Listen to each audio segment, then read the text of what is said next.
something is always brewing in Gerard Tonti's studio. Well, I thought it might be fun to kind of push the limits a little bit.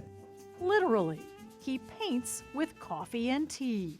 You are aware they do sell paints like in a tube. Just not as fun.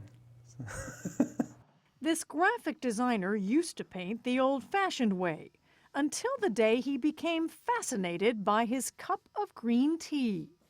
And I thought, well, I wonder if I can make this into a painting medium, what that would be like. Browns and greens were easy enough, but keeping other colors stable, not so much. What's the hardest color to make stick?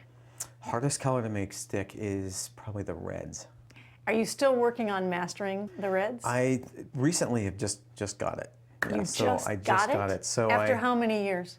Well, the whole process has been about 10 years.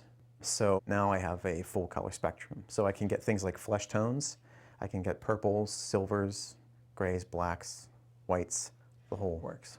Getting all those colors requires Tonti to buy coffee and tea from around the world, shipped to his home outside Pittsburgh, that he shares with his wife and 2 children. This is the tea that you only get from Thailand, right? Yes, it's dried blue flowers. Mm-hmm.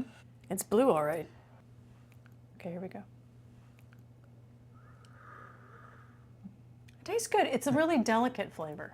So this essentially is your blue. There is no other tea that gives you this color that you need? No. The actual painting requires a bit of a juggling act in Tonti's basement studio, which doubles as a sort of chemistry lab. So what I'll do is I'll set the easels up, work on a piece. You can see I have several going at the same time, but I'm actually brewing and making paint as I'm working. It's like you're cooking and painting at the same time. Look closely. That textured surface?